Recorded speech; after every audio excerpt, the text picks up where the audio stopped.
Be ready. 15 seconds.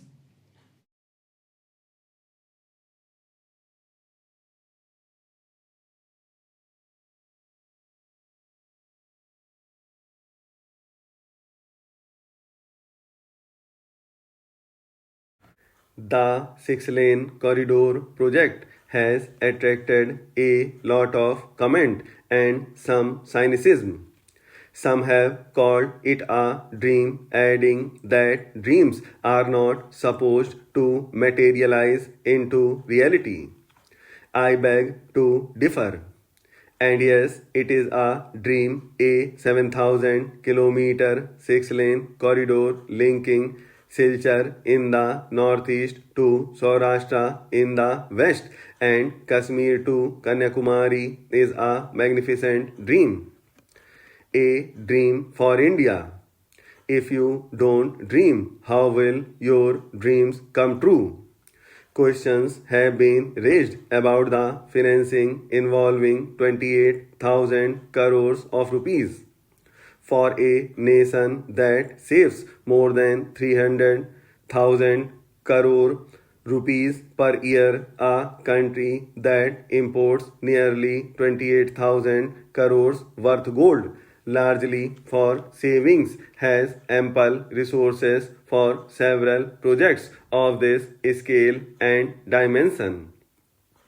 The north, south, east, west corridor, when completed, will save 15,000 crore rupees a year just by way of petroleum products saved and a like amount in wear and tear of vehicles and life and limb of drivers, not taking into account the time saved and efficiency achieved in transportation of goods. We have the will and the means and the technical know how to undertake this project, and it will move in the direction I outlined in a speech of FICCI. I would like to remind you that Bhakra Dam was viewed as an impossible dream in the early 50s. More recently, the tunnel under the English Channel linking Britain and France was considered both a technical and a financial impossibility. We will, in the near future, create financial instruments to channelize your savings and investments in this grand development project. There are enormous employment and investment opportunities in India's information technology sector, which is the fastest growth segment of India's economy. My government is committed to speeding up its growth. The first report of the National Task Force on Information Technology and Software Development, containing 108 recommendations, has been accepted. Many of the recommendations have now been notified. They will remove the bottlenecks that had constrained this sector from growth even faster. The second report, devoted to strengthening India's hardware sector, is with the government. It will soon be considered. The recently announced policy for internet service providers, probably the most liberal in the world, will add momentum to India's IT growth in the country. Telecommunications is a vital infrastructure for the development of the economy. We have taken a series of measures to open this sector for private investment and provide a level playing field. We shall announce a new telecom policy soon to achieve a quantum jump in this sector. The global mobile personal communications service has already been permitted, and the Iridium project has been launched on November 1 as scheduled. It is worth noting that out of 4,000 crore of rupees foreign direct investment inflow in telecom since 1991, almost 50% has come during this year. This is an indication of the immense investment opportunities and the improving investment climate in this sector. Government has often been criticized, and rightly so, for being long on policy pronouncements and short on implementation. We shall endeavor to correct this imbalance.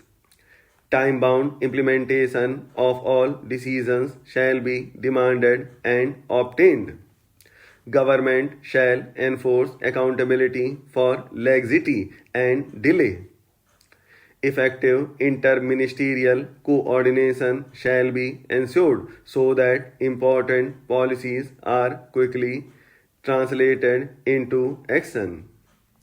You shall not find us wanting in this regard.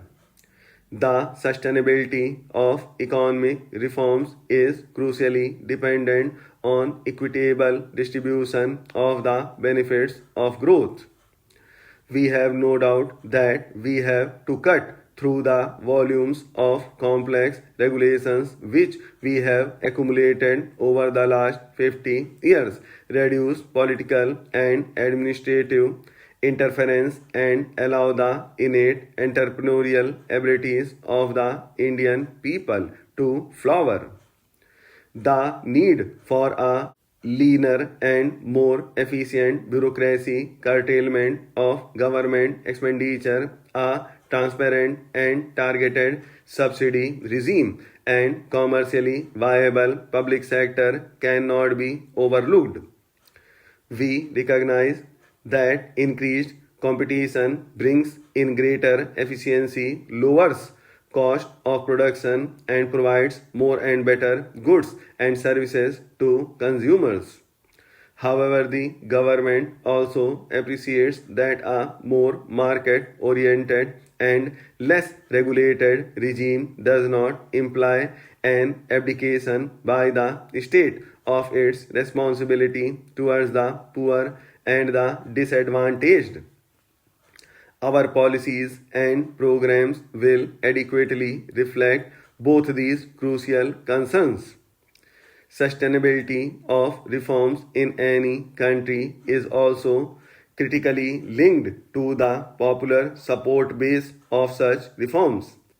The support base would be fast eroded if reforms fail to deliver broad-based employment generating growth and make a perceptible dent on poverty. In this context, I am happy to say that reforms in India have indeed been successful not only in preserving this popular support base but in strengthening it further.